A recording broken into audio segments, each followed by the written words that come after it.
The views and opinions expressed on the following program are those of the host and guests and do not necessarily represent those of any organization, including One Generation Away.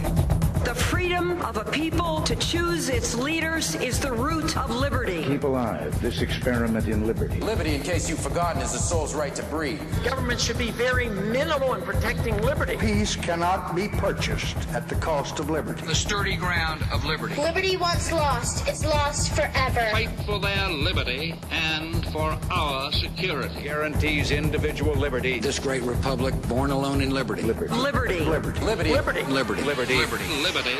Just how much do you want liberty? This is Liberty Nation with Tim Donner, a production of LibertyNation.com. Cutting through the double talk, taking on the topics, going after what the politicians really mean, and making it all clear.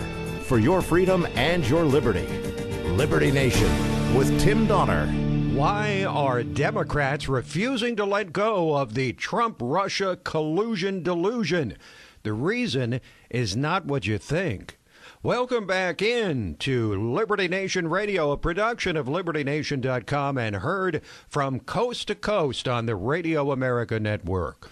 We will examine the question of why Democrats carry on with their drumbeat of condemnation about the Mueller report, questioning the credibility of Attorney General William Barr as they demand the entire report unredacted, despite laws preventing portions of it from ever being released.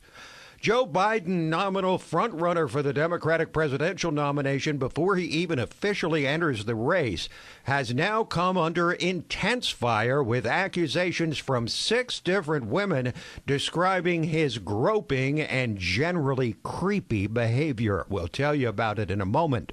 Plus, technological tyranny threatening your privacy.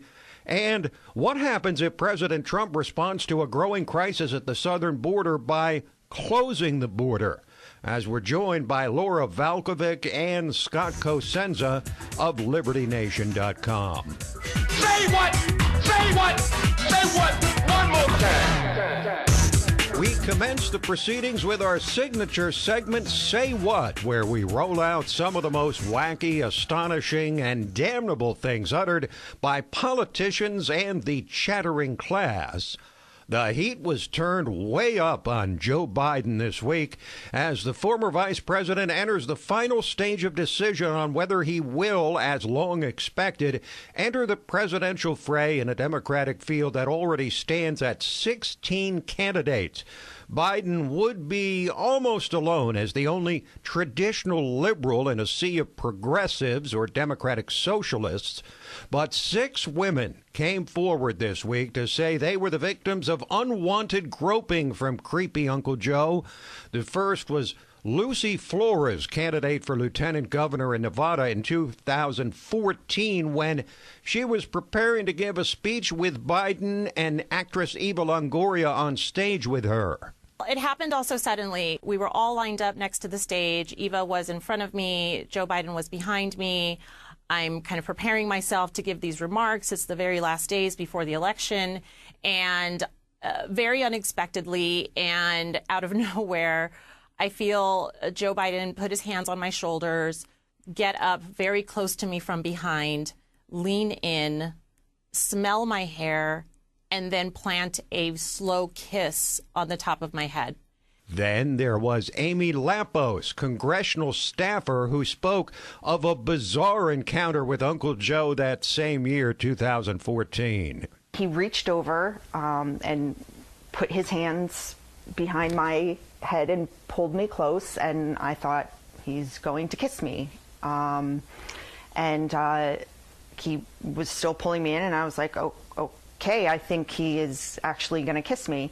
And he started rubbing noses with me, and he was still holding onto my face. I just remember thinking, is he going to kiss me? Like, what's going on? This is the vice president. Neither of those women, by the way, had ever met Biden before. And sensing the scandal about his handsiness growing by the day, Biden dashed off a video apologizing, sort of, and then saying this. You know, social norms have begun to change, they've shifted, and the boundaries of protecting personal space have been reset. And I get it. I get it. I hear what they're saying. I understand it. And I'll be much more mindful. That's my responsibility. My responsibility, and I'll meet it. Don't you think a former vice president and a guy about to run for president could afford like a real microphone? It sounded like he was in a barrel. But notice how Biden said social norms have shifted. Let me translate that for you. Hey, it was perfectly fine for me to grope those women in public in the old days, but I can't get away with it anymore in the Me Too era. But the creepy Uncle Joe narrative has actually been around for several years. Witness this hilarious spot by Jon Stewart on Comedy Central in 2015 after Biden rubbed the shoulders and whispered in the ear of the wife of Defense Secretary Ash Carter during Carter's swearing-in ceremony. And Jon Stewart speculated what he might have been whispering in her ear.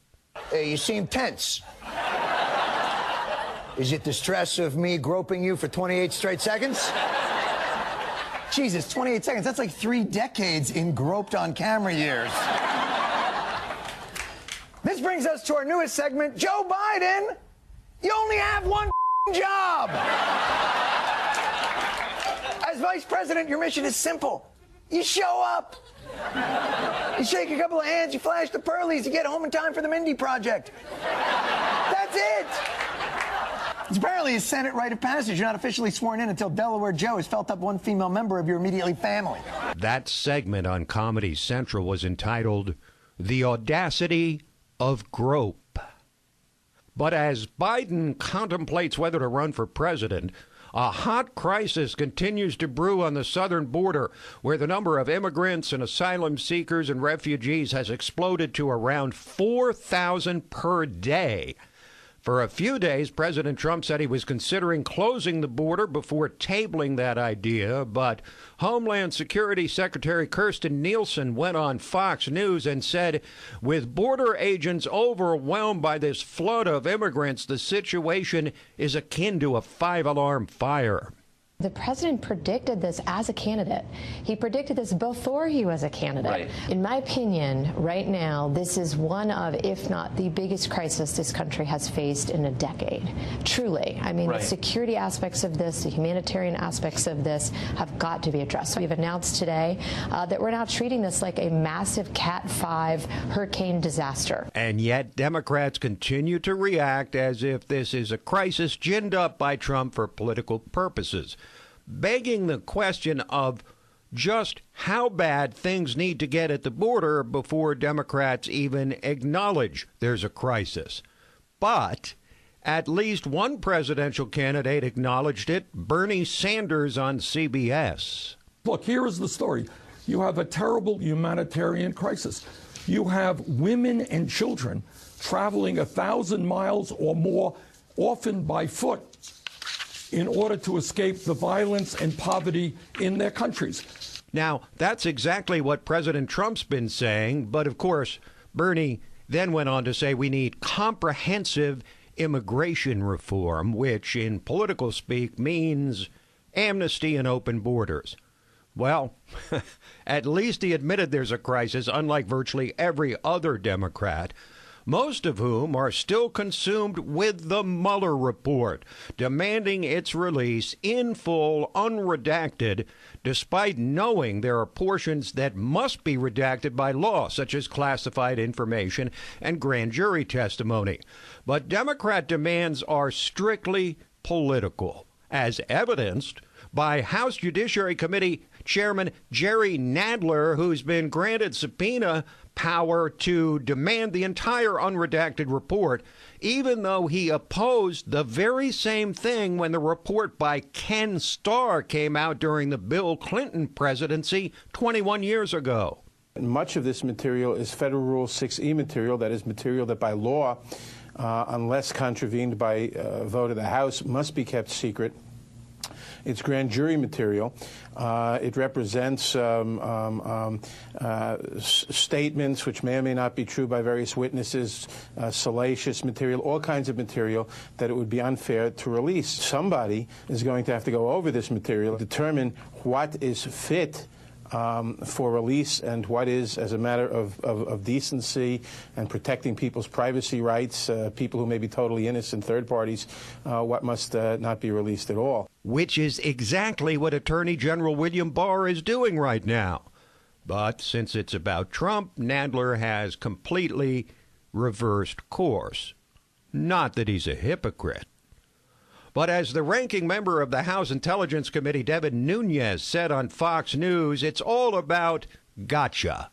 The Democrats on the left here, they just want to get their hands on the report so that then it'll probably be classified. There'll be a lot of classified information in there so that they can leak it. So they can leak it to all their buddies in the media so that they can continue on going down rabbit holes of pretending that there was some kind of Russian collusion. The fact that they ever looked at obstruction of justice because Comey got mad and went and leaked his papers out to the media, an illegal leak, by the way, taking FBI documents, just because that happened, when there was no crime to begin with, how are you going to go after obstruction of justice? It's pretty silly. And Donald Trump Jr. added that the elite media carries on with the Russiagate narrative and the Mueller report because they've become dependent on the scandal.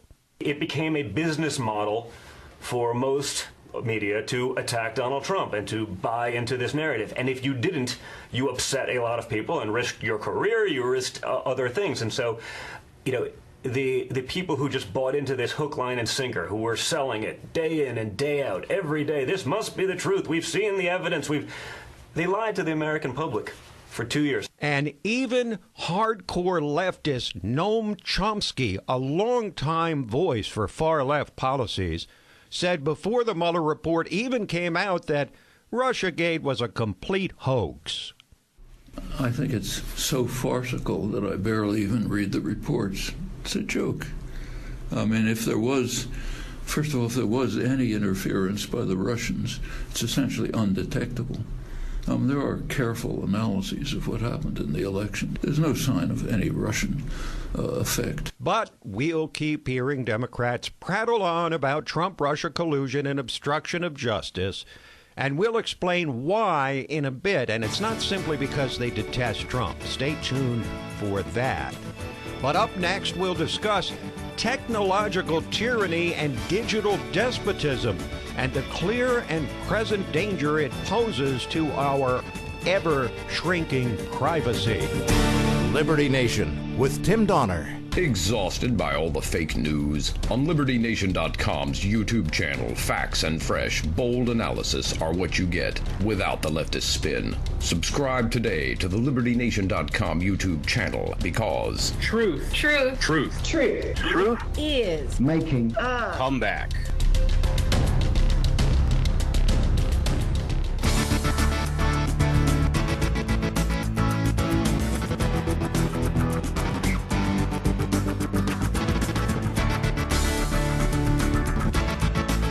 We believe that all men are entitled to blessings of liberty. This is Liberty Nation with Tim Donner. Privacy. It's become almost a quaint concept these days. Our every social media post leaves multiple markers. Facebook can assemble a full profile on us from the things we like on their platform. Our every move can be monitored. Cameras are everywhere. Virtually everything about our lives can be accessed with frightening ease. That's why Liberty Nation has created a regular column entitled You're Never Alone, Tech Tyranny and Digital Despots.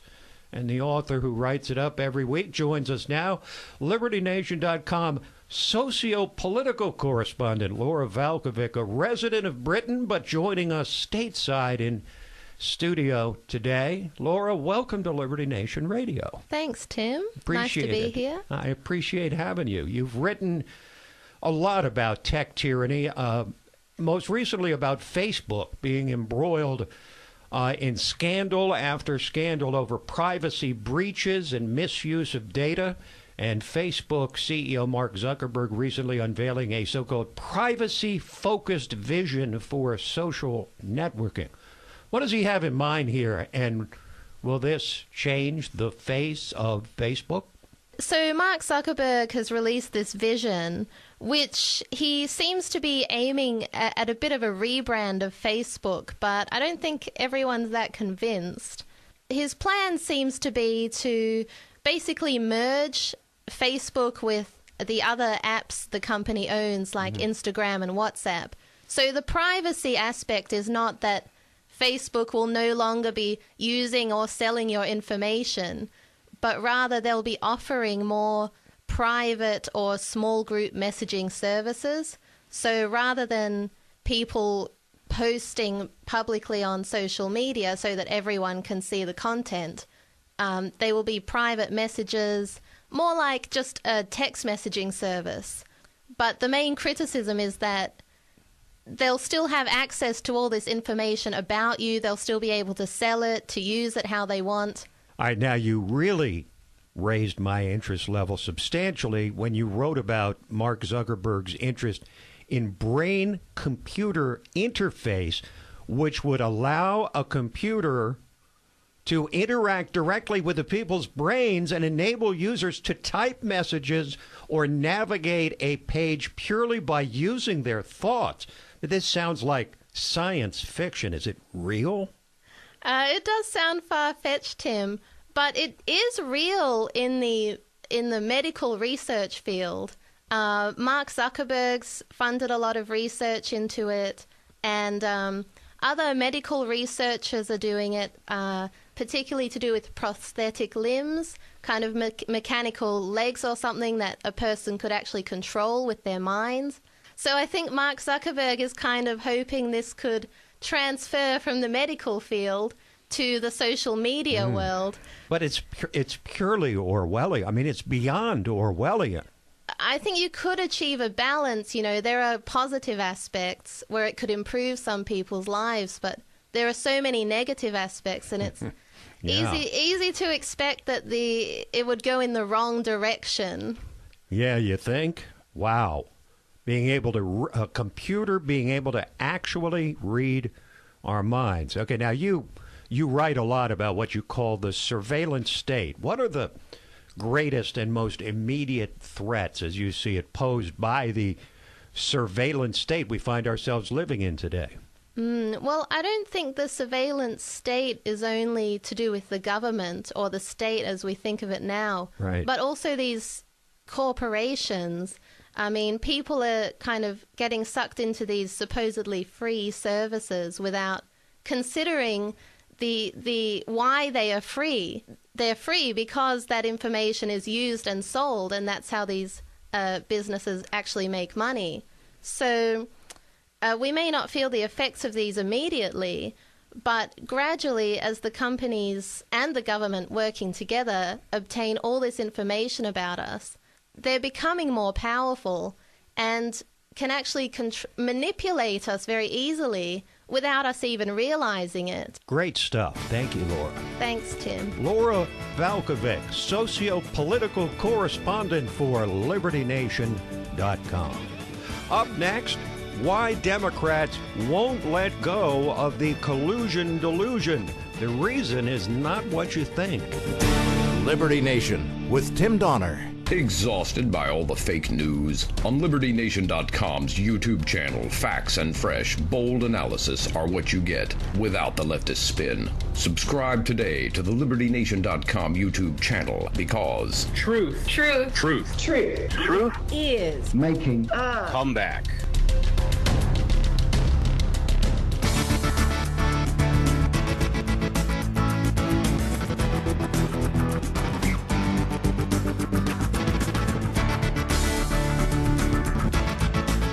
We believe that all men are entitled to blessings of liberty. This is Liberty Nation with Tim Donner. Why won't Democrats let go of the collusion delusion? Now, most of you will say the answer to why the Democrats persist with their discredited allegations against President Trump is obvious. They hate him with every fiber of their being. They consider his election illegitimate for whatever reason and believe he represents a clear and present danger to our constitutional republic. But it actually goes way beyond that. The bottom line of the Democrats' refusal to let go of the Mueller report and its disastrous implications for them and their handmaidens in the elite media is not their unbridled hatred for the 45th president. It is their realization that they cannot beat him on the issues, and thus their only path to victory will be a drumbeat of scurrilous allegations, throwing enough dirt against the wall and hoping something, anything, will stick. Now, sure, these Trump-deranged politicos hate the president every bit as much as they did from the moment he descended that escalator in Trump Tower and proceeded to send shock waves through the political establishment by lapping the GOP field and vanquishing Hillary Clinton.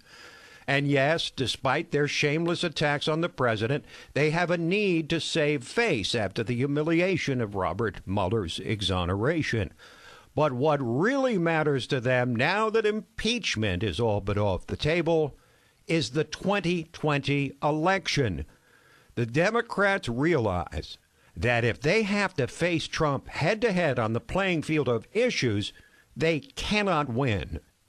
What James Carville famously stated in steering Bill Clinton to victory 27 years ago remains true to this day. It's still the economy, stupid.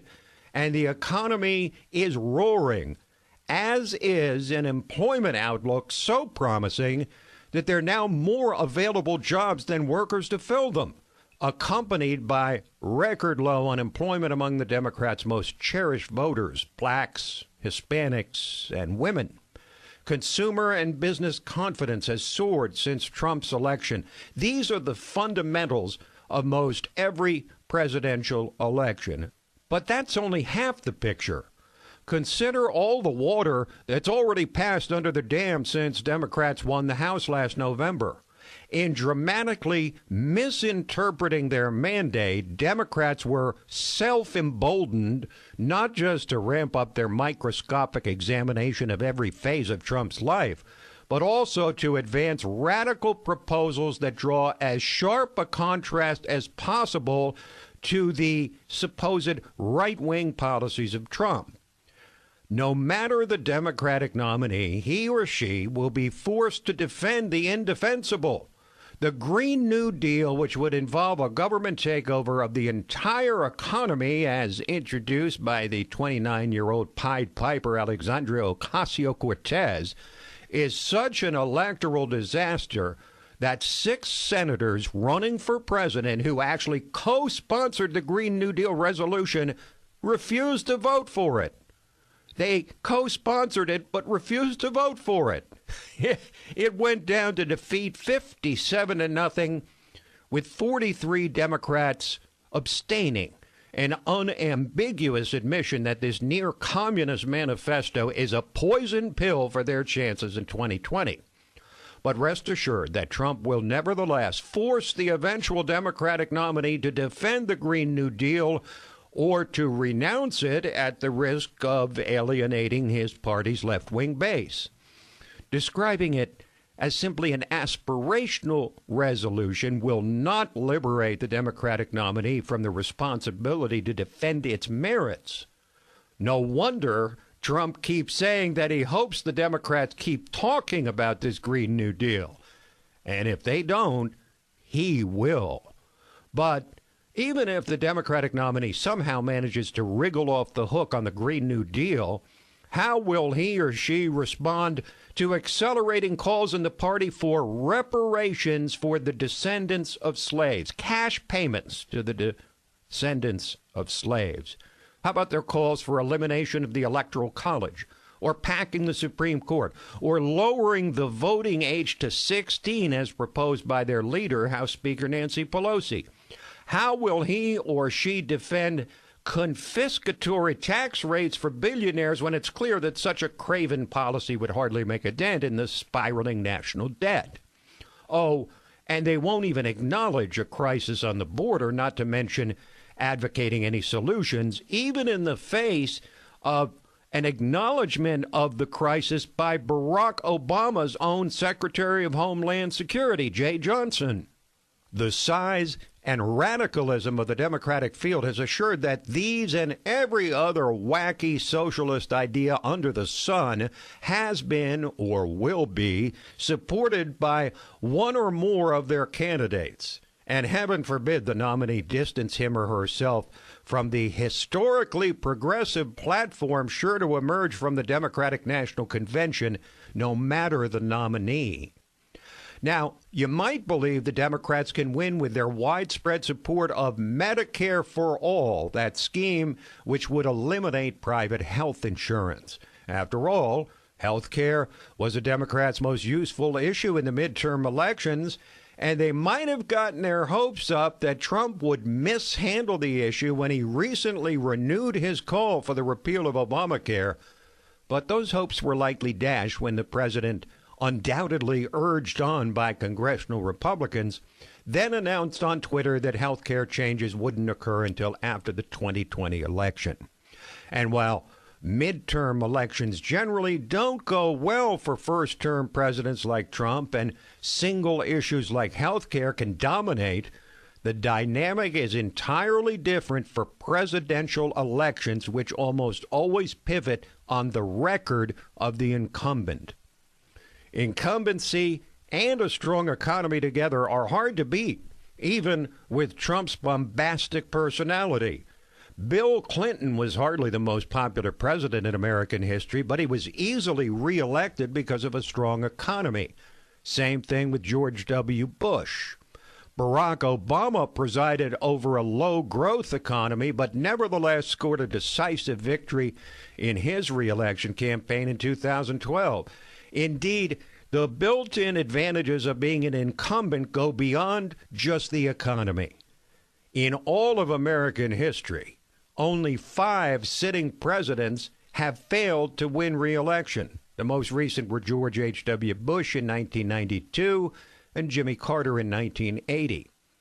Now, you might also believe Democrats can win on Trump's personality alone. But if that were true, they would have won in 2016 with Hillary Clinton, who, despite her shortcomings, makes this Democratic field look like a collection of rank amateurs. Despite the elite media's refusal to report on the remarkable successes of Trump in delivering on so many of his bold promises and presiding over a resurgent economy, the president sits in a strong position for re-election. His prospects only strengthened by a weak and scattered and radical field of Democratic candidates.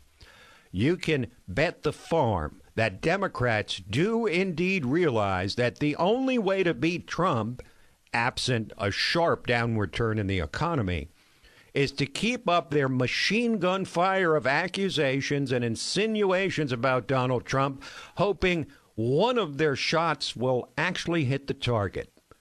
If not, they are likely to make Trump's comfortable 14% margin over Hillary Clinton in the Electoral College in 2016 look like a squeaker. Quick break, and then we're back to discuss victories for liberty in California and New York, and the question of what would happen if President Trump eventually closes the border. Liberty Nation with Tim Donner. And now we have reached the portion of Liberty Nation Radio which we entitled Talkin' Liberty, as we're joined by our regular contributor, constitutional lawyer, and LibertyNation.com legal affairs editor, Scott Cosenza. Hello, Scott. Hi, Tim. How are you? I am doing well. Spring has sprung, so how could you not be in a good mood? Well, let's start with how many weeks in a row do you think we've started with a story from California? Well, actually, I thought you were going to say go the other way when you had said spring has sprung, which is a story of good news for liberty. Oh, yeah. So that to me is the excitement. Well, that's true. Yeah. So that's a natural segue into a U.S. District Court judge blocking California's ban on magazines. Those are the gun magazines, not the kind you find in the dentist's waiting room, holding more than 10 rounds. This is a significant, albeit seemingly unnecessary, victory for liberty, but we have to win a lot of these victories that we shouldn't have to even fight. It's huge, and it's actually 10 or more. So that actually includes a lot more of the universe of magazines, and it banned not just the future sale, but current possession. And just for people who aren't firearms people, a magazine that's 10 rounds or greater represents some huge universe of the magazines that are out there. This is not an outlier. This is not a bump stock, okay, which is an outlier. Not many firearms enthusiasts even know about bump stocks, much less own them. And almost everyone who owns a gun or two would own a semi-automatic that would have a capacity magazine. That this law makes them a felon. So it was an outrageous law when passed. Judge Benitez says it's outrageous and violates the Constitution. Becerra, the Attorney General for California, has run to the Ninth Circuit. Of course he has. And we're going to see, Tim, whether this law gets upheld. But I'll tell you one thing that's very interesting that's happening right now. The second this ruling came out and was widely reported, all the gun magazine manufacturers put announcements on their website that said, we're now open for business to California residents, and the orders came flooding in, and the product went flooding out. So for the time being, anyway, there's some freedom happening in California. Well, an awful lot of posturing in this too, because to the civilian, the man on the street, a person who isn't a gun owner and doesn't have an interest one way or the other, the idea of, well, why do you need a magazine that holds, more than 10 rounds? So the way they posture it, it seems that would only be something that somebody violent would use. Like a school shooter. They've demonized this AR-15 demonization.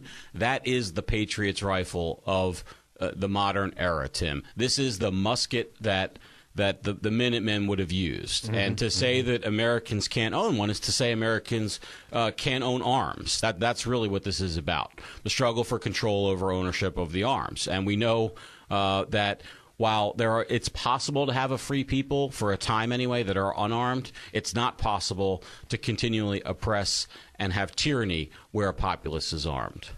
Well, the decision also amplifies what you said. California's law prohibiting acquisition, possession of magazines able to hold more than 10 rounds places a severe restriction on the core right of self-defense of the home. And that is the purpose of the Second Amendment. It's not for hunters to go out and have a good time, and it's not for criminals, obviously. Yeah, and some might say that it's not necessarily in defense of the home exclusively, as it is a defense of self and liberty throughout one's existence. And that's why they want to take it away, by the way. These people who, they're just anti-liberty. That's sort of their raison d'etre, right? Liberty means that you get to make choices for yourself based on your idea of what's in your own best interests, as long as it doesn't interfere with another's right to do the same. They can't abide that, because it affords them no control over whether you take a plastic bag or whatever else they're banning. Yeah, I don't want to make it seem like we're limiting the right to self-defense to the home. It's really the self-defense of the person, ultimately. But in this case, District Court Judge Benitez cited the defense of the home as something that was particularly important in the basis for his written opinion. For his written opinion. Now, President Trump has said he plans to delay closing the border for a year. For a while, it was a live option. It was discussed. It was debated. Politically, there's one issue. But there's also legal issues, obviously, with closing the border, which threatens commerce as well as stopping illegals from entering the country. As a constitutional lawyer, what are the issues that you would focus on in a president deciding to close the southern border or the northern border?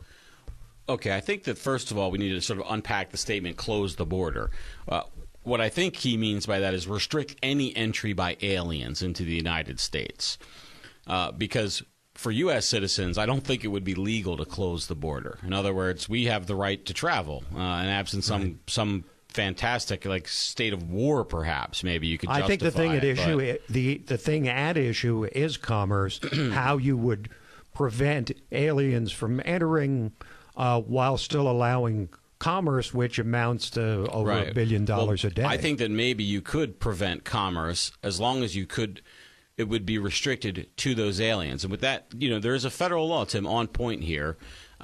It's funny because, of course, the congresspersons who say it's against the law, and I brought it's like a sentence long. I just thought maybe people could look it up, even if it's Title 8 U.S. Code 1181F. Okay, and it says that whenever the president finds that the entry of any aliens or any class of aliens into the United States would be detrimental to the interests of the United States, he may, by proclamation, and for such a period as he shall deem necessary, suspend the entry of all aliens or any class of aliens as immigrants or non-immigrants. So it's strictly within his powers. Yeah, and the Constitution doesn't speak directly to this border closure issue, but it does speak to who has the power of foreign relations, and clearly it is the President of the United States.